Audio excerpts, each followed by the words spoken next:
Hello there! If you clicked on this video, then you know what this is gonna be about. My name is Trey. I do personal finance videos very occasionally now, mainly because my journey had gotten to a point where I was able to invest like a lot of my income, like 35% of my income. Then I got the news the other day of what I'm going to be talking about, and things got interesting again because they were forced to get interesting, and unfortunately in a bad way. Just a side note, before we really dig in, I got the Panera Sips membership, and like, it is such a good deal. You get iced coffee every single day, and the membership is only $12.99 a month. Like, literally, I could spend $12.99 in 2 Starbucks visits. One, if I also get like a sandwich or something with my coffee.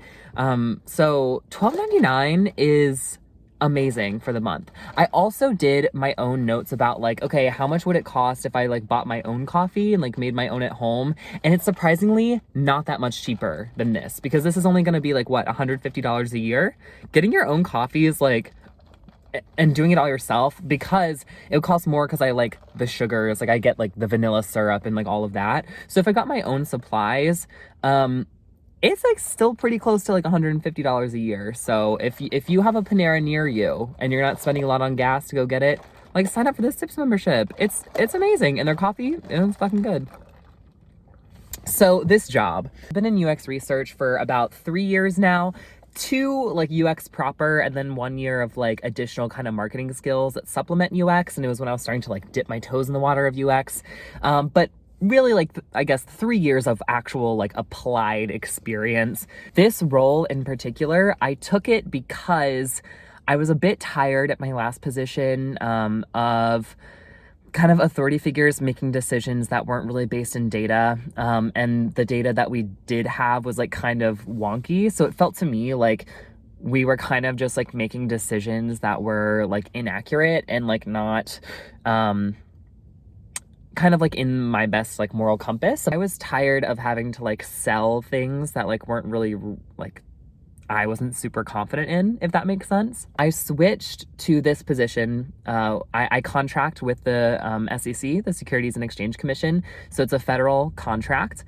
I was hired through a third-party agency that contracts my work out. So the way that it works is when I switched positions, I was hired to honestly like a body shop. Like, their contract is to just like staff any positions that their clients like have open and need, and they're usually in like technical expertise, and that's the reason that they hire this third company that I was hired to. It's because it's hard to find like good employees that have really good technical experience. I knew they were in a pinch, and that's how I was able to negotiate that $5,000 starting bonus. I have worked in federal contracting before in the translation industry as a project manager, and I know that those contracts can be shit. Honestly, they can suck. The government is very stringent with their contracts because it's the government. And generally the work environment is not the best. So I was like, what is the environment going to be like? What is the culture like? And then what are the terms of the contract? And so they told me that the culture, like I was assuming, wasn't going to be great. So I knew coming into this job that I was going to take a huge hit in culture. Because at my previous job, I was like the top of the food chain. I was like the lead of my team in UX. I was the only person with actual UX experience on my team, the last one. And me and my boss love each other. Like, I know I just said that we had kind of like differences and opinions about like what's ethical to push here based off the data that we had. But like, as a person, I absolutely love her. I visited her. I like went to her city. We live in different parts of the country, and I went to her city to like go out with her during Pride and stuff last year. Like we are actually very close. So I knew I was going to take a hit in the culture, and I accepted that. I was like, you know what? I'm at a point where I have a financial plan. I want to reach Coast-Fi by the time that I'm 30. And this is going to shave like 6 months to a year off that, because it was about a $20,000 increase in salary. I mean, it was exactly a $20,000 increase in salary, actually. So it was going to shave off potentially like up to a year in that timeline. So I was like, you know what? Like, let's just do it. Let's sacrifice the culture. I'm ready to speed things up, and I've really enjoyed this job for the past 2 years, but I'm ready for more of a challenge, and it's okay if that's, social/cultural. But what I was bamboozled by and what I'm still pissed off about is the terms of the contract. They just didn't tell me the whole truth about the contract. And that's why I'm sitting here today without a job, in the next 3 months. So I asked them, like, how long is the contract? And they told me 10 years. And I was like, oh, that's great. That's a really long contract. What year are we on? And so they said, oh, it's year 3. And I was like, okay, so there's no like inherent risk then. This would be like, as long as I'm performing, right? Like I understand that I could have been laid off due to, poor performance. So, I mean, really sacked, like fired. So I asked that. I was like, besides performance then, like, there's not really a ton of risk. And I was not told an outright no, which I did think was shady, but I thought it was just because, in case of the weird event where I was fired or something, they didn't want to be held liable or responsible. So I didn't think too much of it, but they didn't expressly say, no, there's no inherent risk, but they just said the contract is going strong. Like that's what they told me. So I was like, okay.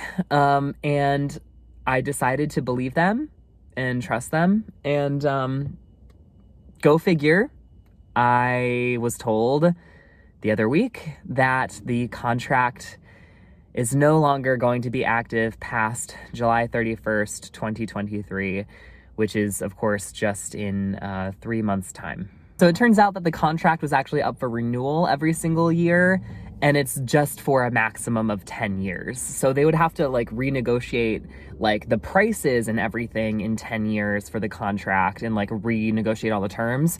But the government could still decide every single year if they actually wanted to participate in the contract or not. And so they decided not to. And I was told by my contracting officer and the team lead that it had nothing to do with me. It had nothing to do with the performance of the team that I was leading either. It was just the higher ups decided where funding needed to go, and they cut UX support.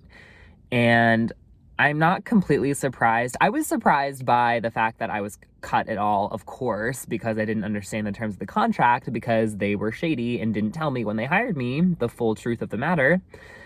But I'm not surprised really that it was cut, because also the government doesn't make money like off UX. It was really for their internal systems and, development and design, like actual like UX designers, the ones who like make the things are always going to, be prioritized because they're the ones that are, producing the deliverables, even though UX, even though user experience, like I would be the strategy driving that and kind of telling the designers like what to make, like based off the researchers, and telling the developers this is what you need to do. Yeah, apparently strategy is not favored over, quantity of like execution. So the number of deliverables produced. And so they're always going to sacrifice strategy first, which, is not a sustainable practice. And I think they're aware of that. It's just a decision that they, decided to push forth with, which I'm sure is pretty common. So, yeah, it just fucking sucks. Like it's interesting.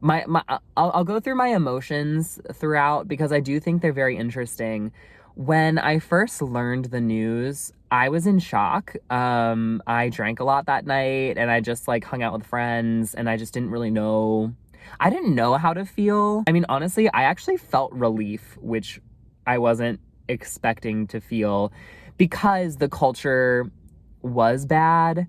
I had people on my projects that basically were questioning my worth the entire time. When you're working with stakeholders in UX and you're telling people this is how something should be done, and they don't know you, and you haven't been involved in, that team's work, and you're essentially like in UX, a lot of the times you're like the new kid on the block, and you're telling people how to do things better than they already do them. The bottom line is just that people were really rude and straight up were like, no, I think our product is good as it is, thanks. And that was a month into doing workshops with these people. So like they still weren't convinced after like a month of workshops and like designing together as a group that what I was doing was worth it. And so that was really frustrating, and just a complete 180 from where I've been before, where things I can come up with on the fly can be live on the site like within a couple weeks because people believed in me and believed and was convinced that I was bringing in value. I also had proof I was bringing in value because I had access to their data, which of course I would never have in the government. So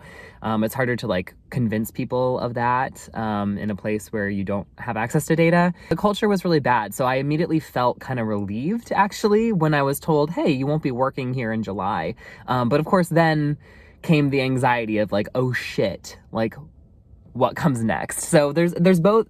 It's a double-edged sword. I'm relieved that I'm not gonna have to work on this team anymore. I'm relieved that I'm not gonna have to deal with the government people anymore. And I don't think I ever will again. I will never get into government contracting again. It's just not worth it. It's shitty. The contracts are awful. And the people just, I mean, the people, they're not good. They're not good. They're not my vibe. I don't want to say they're not bad people. But a lot of the times my experience has been they're rude. They're really dry because government work is usually really dry. So they're kind of like miserable people. And yeah, they're just not the vibe. And they're usually a lot older, which I don't want to be a person that says like older is bad, but there are generational things that make it hard to communicate like legitimately. And so that has been a challenge, a common theme in my work with government contracting. The reason I haven't said that I'm being laid off is because I'm technically not being laid off. And here's the saving grace about this. So the company that I was hired to actually got bought out the first week that I worked. It's been a tumultuous 3 months. I'm gonna tell you that. Like it's been fucking crazy. It's been through so many like ups and downs. I've had really good moments in these projects. I've had really bad moments in the projects I've worked on. I just took a vacation. That was wonderful. I came back from the vacation. I'm being told that I'm not gonna have a job. It's been a whirlwind. But because the company that I signed with was bought out by a larger like third party kind of like body shop, like tech body shop company, I actually have options within the larger organization about like where I can go. So I'm not immediately being laid off. Like I'm not being laid off, but I'm very much at risk of being laid off. And so I'm in this kind of like gray zone where I have no idea what's going to happen to me, which is confusing. But basically I'd be benched, which like I've never worked at a large enough company to where that's like a thing. But basically I'm going to be placed on overhead. So they're just going to like pay me my salary. So I'm actually not going to be like making any less. I'm actually going to be getting paid to like kind of do bitch work, to be honest, like not do anything crazy. And that can last for potentially like 3 to 4 months. Max is what I've heard, but like usually people are only benched for like 4 to 8 weeks. But yeah, I guess I have a potential runway of like 3 to 4 months on the bench. Probably not more than that because we are still in this like quasi recession type thing in the US. So I don't really know what's gonna happen with that. But yeah, I essentially will get paid to like do nothing for up to 3 months or close to nothing for up to 3 months, which is kind of nice, because I have, obviously just because it's nice to get paid not to do a lot of work, but like I also have like May, June, and July of the rest of this contract plus an additional 3 months. So I have up to half a year to actually figure out like what I'm gonna do. The first option is I get a new job, of course, like within the larger company that bought my older company out. That's so confusing. If that happens, I think that's probably the best case scenario because I'll move from federal to commercial. It's not just federal work. The bigger company is actually mostly commercial. So I would move into the commercial and like private sector again, where I've had my best years in my career, I would say. So I would move there and I'd get exposed to different companies and like still work as a contractor, but probably be treated a lot better, probably have more challenging and interesting and fun work, and still be getting paid 6 figures. So that I think is the best outcome. Outcome number 2, I, go back to my old boss and beg for work. I'd be more coy about it than just like straight up begging, but that is option 2. I try and go back to my old company If they don't have open positions, I'm going to talk to them actually next week. So the last week of April or first week of May, I'm going to be talking to them and kind of asking like planting the seed, you know, but like not begging and being like, I'm losing my job, but be like, hey, like, you know, like, what's up? Like, just what's up? Like, how are things going on your side? Wow, I really miss those projects, you know, like kind of just planting the seed. And I might go full-time back there. It would be definitely a salary cut. And since I already left them once, I feel like it would be kind of a tough negotiation. I feel like they might even bring me down even more if I really want to go back. I don't know. Well, I really don't know. I could, option number 3, do part-time work for a little bit, like take a bit of a sabbatical and just like do part-time work. I don't really want to do that because I really want to reach Coast-Fi. Like, I really want to reach Coast-Fi, and I want access to a 401k because that is the primary vehicle that has allowed me to invest so much and get so far ahead. And so I really need that as an option wherever I go next. And so likely that's gonna be full-time work, most likely. So there's that. I could work kind of part-time for my last company because I feel like they'd be open to that probably more than me going back full-time. I don't know. Again, just speculation. We'll see. Or I could do contract UX work. That's actually a really big thing. So I guess I'm technically doing contract UX work now, even though I'm hired full-time through a different agency. But there are a lot of like 1 to 2 year contracts. I actually almost took one with DirecTV about a year ago. And so I could look into those and kind of do those. And then I guess my last option is kind of the one I most want to do, which is actually start to freelance. And I feel like I don't really know what I'm doing in the freelance world. I just set up like my UX portfolio online so that people can see it. It's a bit confusing because when you think portfolio, you think of, you know, actual designs, and I'm a UX researcher. But nowadays UX researchers are being asked for portfolios, which is a bit confusing because it's like, okay, I can give you glimpses into the research that I did and like the processes involved there and like the affinity diagrams that I've done and like the exercises that I've done, but I can't really show you I'm not a designer, so I don't have the actual like finished products, and I'm not a developer, so I don't have like the actual finished products in most cases, which is a bit frustrating and confusing. But anyway, I set up my freelance profile like the other day, and I am gonna start like making more profiles on like Upwork and stuff to try and get clients. And maybe in the meantime, in these next 6 months that I'm like benched or whatever, I can like maybe take on a client or two if I get lucky. And then I can like test that out. And I don't think I'm going to exponentially grow like my own business in the next 6 months or anything, but I want to at least have that going so that I can have more flexibility and like more options in the future should something like this happen again. And it would give myself some good like experience for when I do reach Coast-Fi and I eventually do want to transition to part-time work. If I've already freelanced, I'll already know what that's like. I'll already have materials and like more to add to my portfolio and, you know, yada, yada, yada. So I think that could be a really good thing to do and a really good way to pivot. Bottom line, actually somewhat relieved, but also a little stressed because I've never been in a situation like this before. The good thing is that I have a lot of options about where I could go. I have like kind of 3 things working for me right now. Or at least 3 options. I really have like 4 options. I can try and start freelancing, which is definitely going to be the most difficult path, but the one that excites me the most. I can wait and stay on the bench and see what opportunities come my way with this larger company, which I'm pretty sure I'm going to be doing.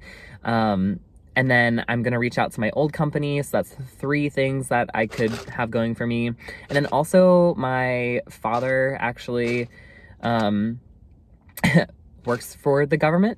And even though I don't want to go back to the government, I'm sick of the government, he could probably get me some type of job.